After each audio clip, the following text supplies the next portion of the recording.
Sheikh Hasina octopus সরকার চালিয়েছিল ভারতের নেতৃত্বে। যদি জিয়াউর রহমানের সন্তান হয়ে ভারতের কাছে যেতে চান, আমরা বলবো যান। বাংলাদেশে আরো জনগণ আছে, আপনাকে দেখবেন আপনি জিয়াউর রহমানের সন্তান কিনা, বেগম খালেদা জিয়ার সন্তান কিনা।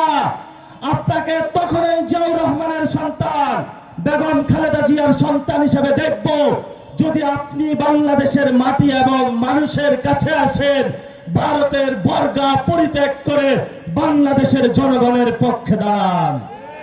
টেকনাফ থেকে তেতুলিয়া ছড়িয়ে পড়েছে এনসিপির আওয়াজ নতুন বাংলাদেশের।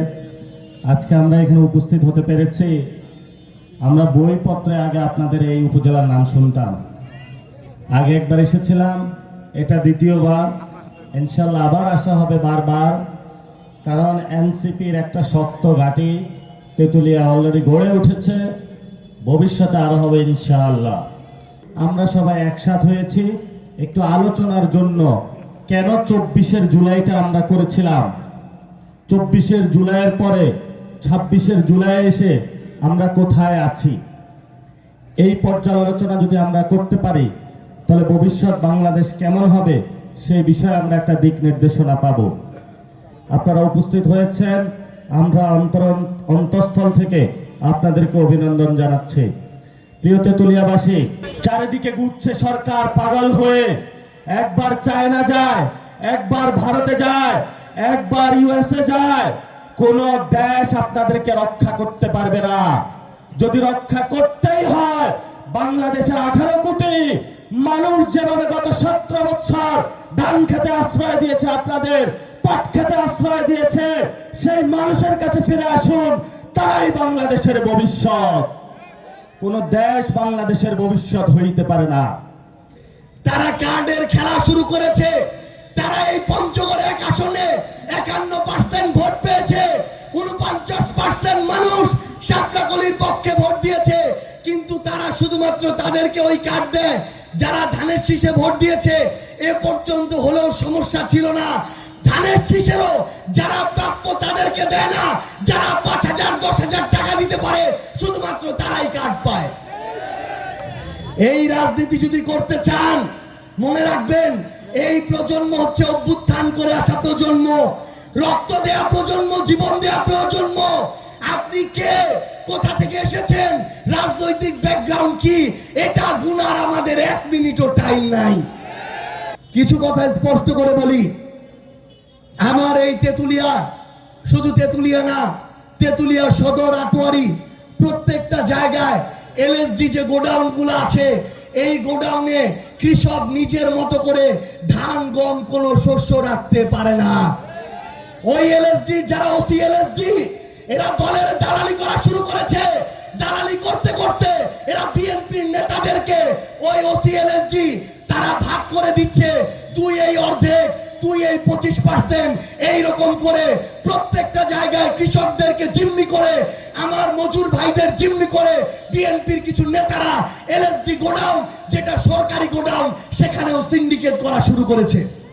আজকে নির্বাচন পরবর্তী সময়ে আমরা প্রথম একটি পথসভায় একত্রিত হয়েছি। আমি তেতুলিয়াবাসীর কাছে এটা আমার আজীবনের কৃতজ্ঞতা। আমার যদি আগামী নির্বাচন আমার হায়াতেও না থাকে, আমি এটা গর্ব করে বলতে চাই যে সর্বশেষ নির্বাচনে এই তেতুলিয়া উপজেলার মানুষ, আমার মা বাবার বয়সী মানুষেরা, ভাইয়ের বয়সী মানুষেরা, আমার মা বোনের বয়সী মানুষেরা তাদের সামান্য যতটুকু সামর্থ্য ছিল তাদের শ্রম দিয়ে, সময় দিয়ে আমাদের জন্য, 11 দলের জন্য, শাপলাকলির জন্য যা করেছে সেটা আমরা মৃত্যুর আগে পর্যন্ত মনে রাখবো ইনশাআল্লাহ। আমরা তো সংবিধান সংশোধনের মধ্যে থাকতে চাই নাই। আমরা এই সংবিধানের আমূল পরিবর্তন চাইছি, এই সংবিধানের ভিত্তিমূলে পরিবর্তন চাইছি। এই সংবিধানে ফ্যাসিবাদের যত বীজ রয়েছে সব কিছুকে উৎপাদন করে এই সংবিধানটাকে গণমানুষের সংবিধানে পরিণত করতে চেয়েছি। আমরা কুসুম কুসুম সংশোধনী না, আমরা বিপ্লবী সংস্কারের মধ্য দিয়ে বাংলাদেশ রাষ্ট্রটার আমরা পরিবর্তন চেয়েছি। কিন্তু দুর্ভাগ্যের বিষয়, তারা এই সংস্কারকে তারা মানতে পারে না। যদি তারা সংস্কার মেনে নেয় তাহলে দেশে একদলীয় শাসন প্রতিষ্ঠা করা সম্ভব হবে না। তারা বাংলাদেশের প্রত্যেকটা স্থানীয় সরকারের কাঠামোতে একদলীয় শাসন শুরু করার পায়তারা করছে। আপনারা খেয়াল করে দেখেন, গোটা বাংলাদেশের যতগুলো জেলা পরিষদ আছে, জেলা পরিষদের প্রশাসক বিএনপির পদধারীরা। বাংলাদেশের সিটি কর্পোরেশনগুলোতে প্রশাসক বিএনপির পদধারীরা। বাংলাদেশের ইউনিয়ন পর্যায়ে তারা বিএনপির পদধারীদেরকে প্রশাসক বানানোর চক্রান্ত করছে। আমরা তো বলি, নির্বাচনের মধ্য দিয়ে, ভোটের মধ্য দিয়ে যে প্রতিনিধি আসার কথা সেটা সরকারের নির্দেশে বসছে, এটা গণতন্ত্রের নামান্তর হতে পারে না। এটা গণতন্ত্রের সাথে যায় না, এটা একদলীয় ব্যবস্থার সাথে যায়।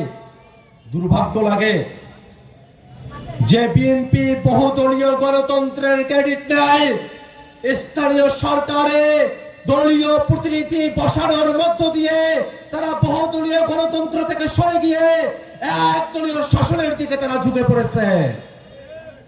আমরা তাদের কাছে উদাত্ত কণ্ঠে আহ্বান জানাই, এই বাংলাদেশটাকে সবার হতে দেন, এই বাংলাদেশের জনগণদের হতে দেন। এই বাংলাদেশটাকে আর আগের নিয়মে চালানো যাবে না। এই বাংলাদেশটাকে আবু সাইদরা যে লক্ষ্য নিয়ে জীবন দিয়েছিল, সেই লক্ষ্যের উপরে বাংলাদেশটাকে প্রতিষ্ঠা করতে হবে। সেই লক্ষ্য নিয়ে বাংলাদেশের শাসন কাঠামো পরিচালনা করতে হবে।